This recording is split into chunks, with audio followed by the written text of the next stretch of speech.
Hi everyone, welcome to Paradigm, the interview series where we discuss the ethics of artificial intelligence and its impacts for online safety and today's youth. I'm your host, Ruhani Surana, and today I'm honored to introduce Rob Schimek, a global leader and innovator in insurance and digital protection. Mr. Schimek is the founder and group chief executive officer at Bolttech, one of the world's most valuable insuretech firms that is focused on building a technology integrated insurance ecosystem connecting insurers, customers, and distributors. As a global insurance executive and insurtech trailblazer, Mr. Schimek focuses on providing efficiency, and effective insurance solutions, drawing from his extensive global leadership experience and highly specialized knowledge about the intersection of tech, risk management, and insurance. It's a pleasure to have you here with us today, Mr. Schimek. We hope you're doing well. Ruhani, it's my absolute pleasure to be with you. So glad to make the time. Thank you so much for making the time. It's really a pleasure. So, without further ado, let's get right into the discussion then with the first question. So, in your view, what are the two most important elements in an ethical, safe, and youth friendly AI integrated future? I think the first thing that I would say is that it's very important that everything that we do is done with an eye toward the future.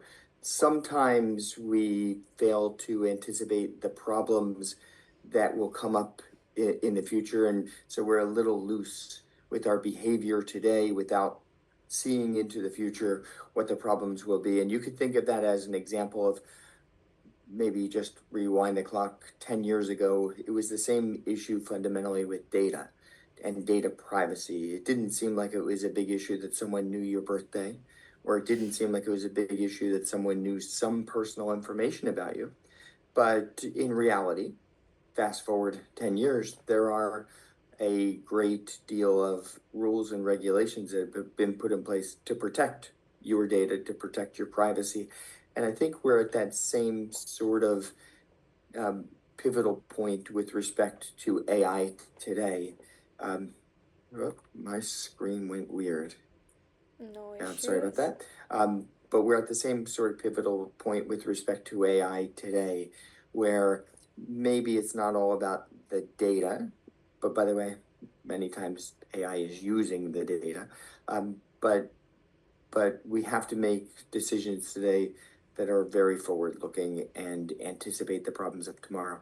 The second big thing in my mind is that uh, everyone has a different definition of good, or different definition of fair, or different definition of right from wrong. And in general, we like to think that people are well behaved and we have reasonably common definitions. But the truth of the matter is that in a fast emerging field like AI, the definition of good, right, wrong is not absolutely clear. And it is something that if we don't get it clear, we're going to all end up in places that we never anticipated because we didn't think through those boundaries. That's why laws and regulations exist in the first place, to help us set the boundaries for good, right, and wrong.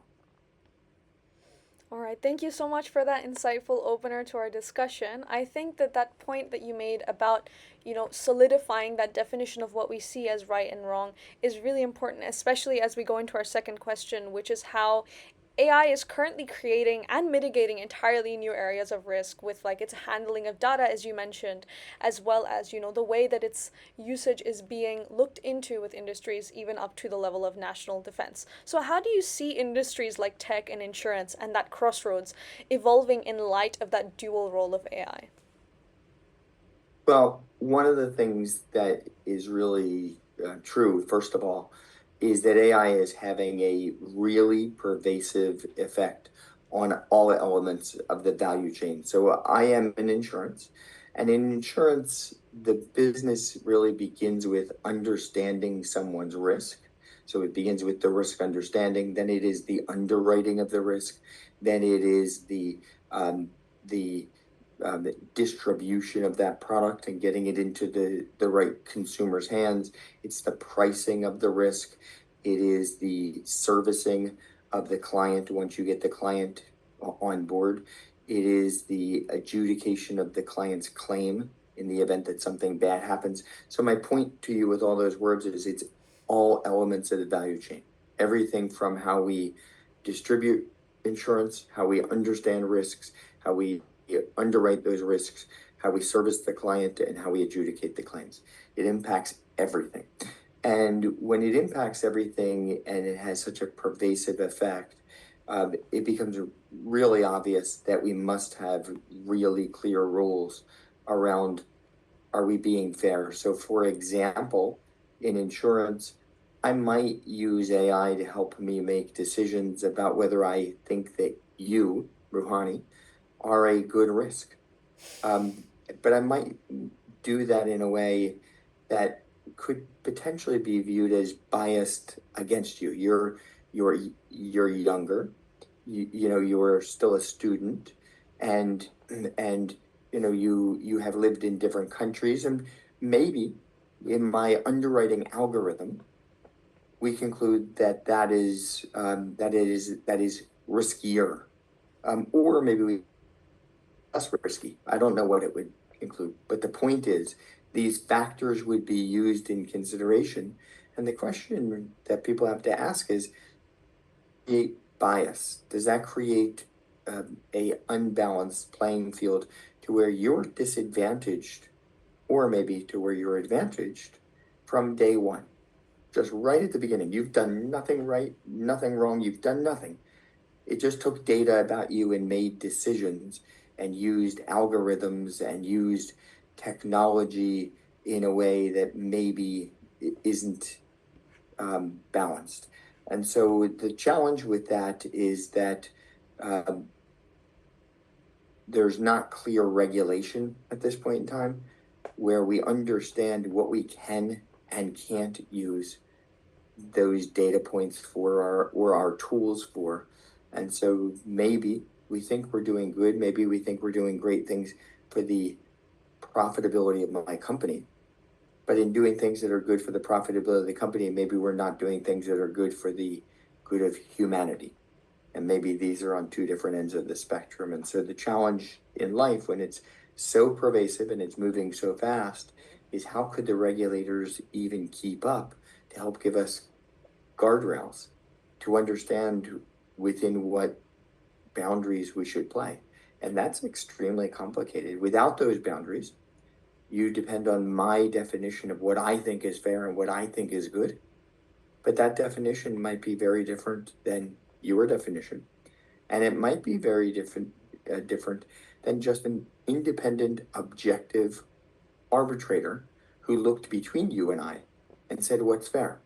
And so that's a really big challenge. And this is evolving so fast that that challenge has a tendency, I think, to get ahead of even the regulators and the rule setters or the boundary creators, which makes it really, really potentially risky.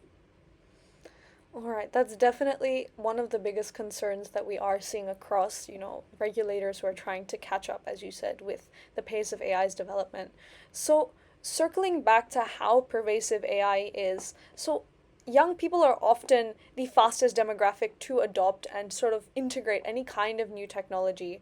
So, coming back to your sort of expertise with risk, what kinds of risks with this really fast integration do you think that members of today's youth are overlooking as they carry out that integration and that adoption of AI?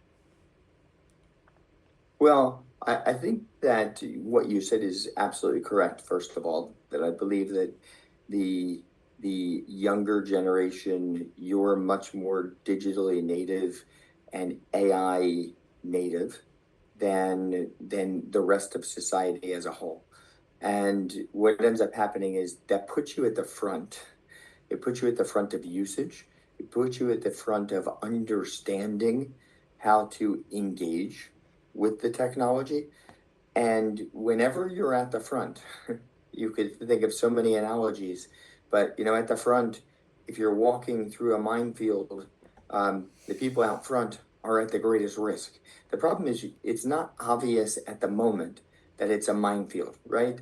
I mean, it seems great. It's almost, it's this amazing platform where you can use AI. For example, maybe you're in ChatGPT and you share with it all kinds of information about yourself, but remembering that that information is now in the mind of ChatGPT and available perhaps for others to use. And so when you're blazing your trails for the future, are you being as thoughtful as you need to be about the risks that are inherent? And usually those risks are not ones that are obvious at this moment. They're going to be obvious years from now. We're all going to look back and we're going to say, oh, that was so clear.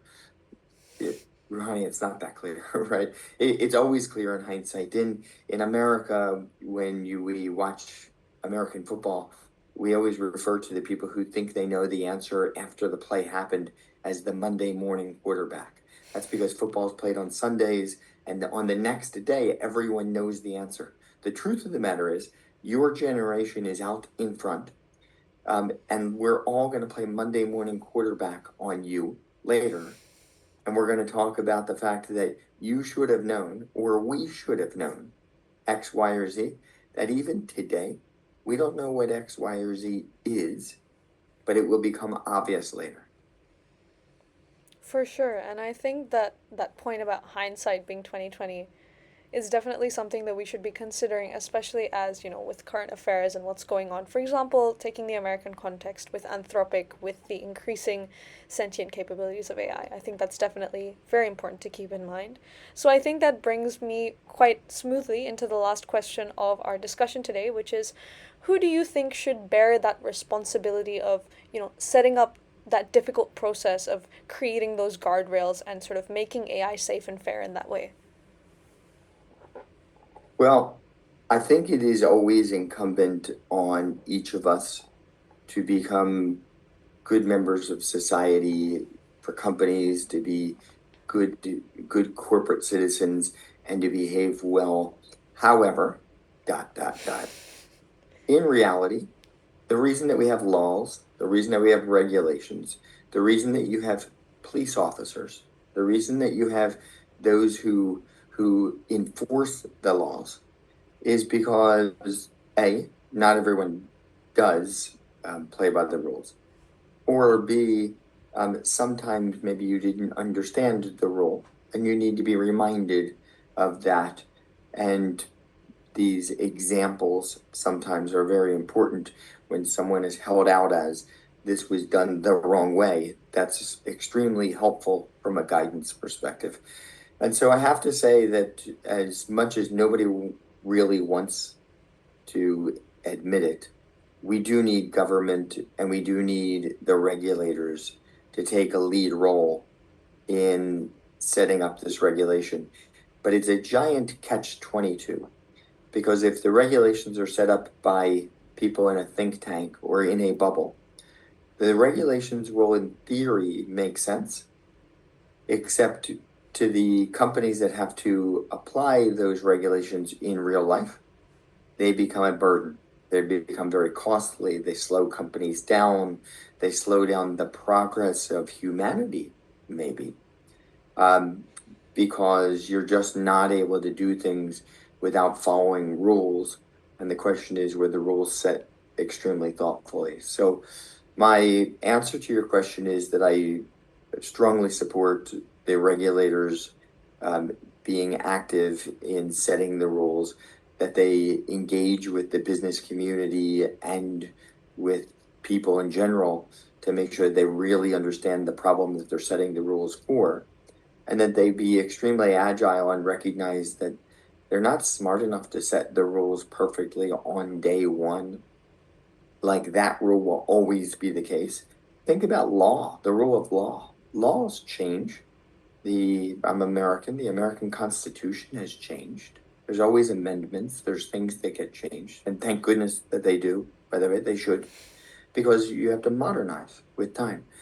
And so I believe that the regulator should take the lead role. It should be done jointly with business, and that those rules will have to continue to be evolving as quickly as possible, and that people have to recognize that the regulators are no smarter than you, me, or the people who are actually creating this technology in the first place.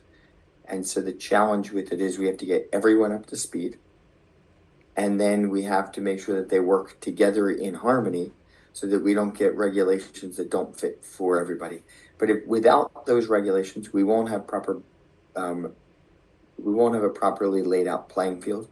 We won't have proper boundaries, and people will stray from the boundaries, maybe not intentionally, and you'll get a really bad consequence. So I think I'm a big supporter of active regulation, but I'm a big supporter of frameworks for regulation, and regulation is done in concert with business. All right, that is a really powerful way to close off our discussion today. Thank you so much for your time and insight, Mr. Schimek. It's been great having you on the series. It is my pleasure, and good luck to everybody who's trying to solve this puzzle. We're counting on you for the future. For sure. All right, thank you.